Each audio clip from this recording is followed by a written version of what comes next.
Hi, my name is Don Jones. People just call me Moose. So I'm finally going to tell you who I'm going to vote for. But first, I want to congratulate America. The Great Awakening is occurring. People are no longer blindly accepting what they are being told. But don't take my word for it. Delve into it yourself and question what you are being told and ask the question why. The opinion shared here is my opinion and my opinion alone. The First Amendment to the Constitution was passed on Congress on September 25th, 1789 and ratified December 15th, 1791. This is the first of the amendments that are considered the Bill of Rights, and reads, Congress shall make no law respecting an establishment of religion or prohibiting the free exercise thereof, or abridging the freedom of speech, or of the press, or the right of the people to peaceably to assemble and to petition the government for a redress of grievances. Let's begin with Hillary Clinton.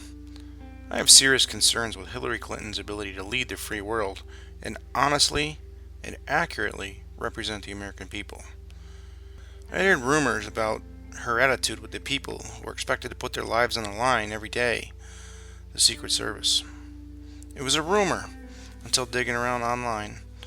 I found the renegade Republican, a former NYPD and Secret Service agent, who details the attitude that Miss Clinton gave to them. This is further detailed by DeRoy Murdoch's on the 10/2/2015 article in the New York Post titled, Secret Service Agents, Hillary is a Nightmare to Work With. The article details how Hillary treated those that served her and protected her at all costs. I won't go into details about either of these, but I'll allow you to go to the websites and judge for yourself. Second concern I have with Hillary is the whole email issue. This was willful intent to destroy emails by her staff using BleachBit, a software designed to completely erase hard drives. Further, staff destroyed electronic devices. No one on Hillary Clinton's team has faced any charges as a result of their actions. CNN reported, Clinton meeting causes headache for Hillary. Their article detailed a meeting between Attorney General Loretta Lynch and Bill Clinton. While testifying under oath, she stated that she did not realize that C was for classified because it didn't have a header. That may have been a good legal defense when you're under oath, but not a common sense defense. You're the Secretary of the State.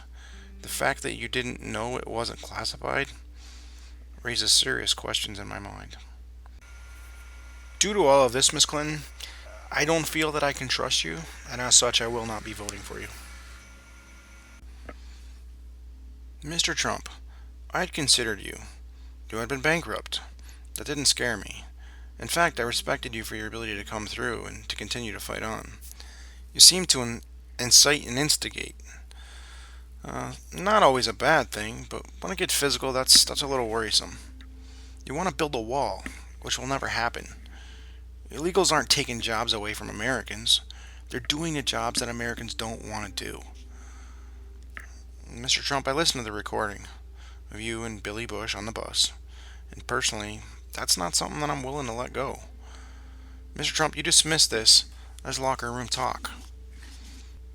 Urban Dictionary defines locker room talk as crude, vulgar, offensive, and often sexual trade of comments guys pass to each other, usually in high school locker rooms. It exists solely for the purpose of male camaraderie and is not meant to be taken seriously. Locker room talks happens in high schools across this country. It doesn't mean it has to be tolerated or accepted. People I respect have stated it was just locker room talk. My problem with that is you aren't in high school, and you aren't on the team. You're not in a locker room, and you're not an adolescent. You're a respected member of the community, Mr. Trump. Had my son said what you said about any woman, he would be having serious repercussions.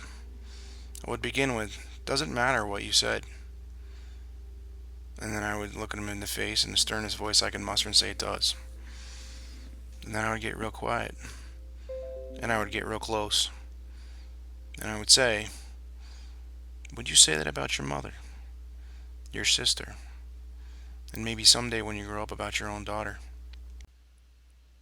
Mr. Trump, I can't vote for you because I can't see you being the moral compass of my children. So, when thinking about our current two-party system, I was reminded of a Richard Pryor movie, Brewster's Millions, and want to scream from the top of my lungs, none of the above.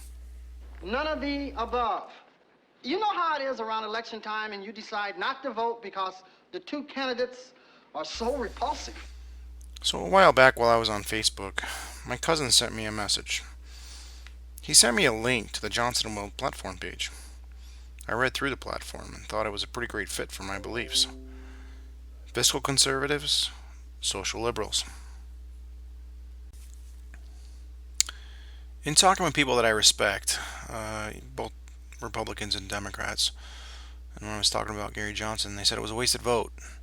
That you might as well just give the election to the other person. Sorry, but I'm not going to do that this time around. In the past, I voted along the Republican lines usually. But in this one where we're voting for the lesser of two evils, a vote for either one of them is still evil and below standards. So, even if he doesn't win, I'm voting for Gary Johnson. I will be able to hold my head high and say, you know what? I did my part in this one. I tried to enact change. And when those people come complaining to me, I'm just going to say, who'd you vote for? So let's talk about the elephant in the room. What would you do if you were elected about Aleppo? About Aleppo. And what is Aleppo? Yep, it happened. But if you continue to listen to the interview, Well, with regard to Syria, I do think that it's a mess. I think that the only way that we deal with Syria is to join hands with Russia to diplomatically bring that at an end. But when we've aligned ourselves with, when we've supported the opposition, the Free Syrian Army is also coupled with the Islamists, and then the fact that we're also supporting the Kurds, and it's just a mess. And that this is the result of regime change that we end up supporting, and inevitably these regime changes have led to a less safe world.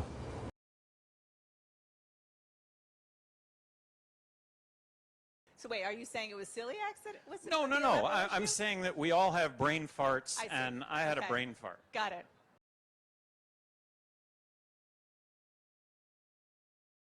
I'm Gary Johnson, candidate for President of the United States, and I approve this message. I'm Governor Gary Johnson. I'm Governor Bill Weld. I'm running for president. I'm running with him.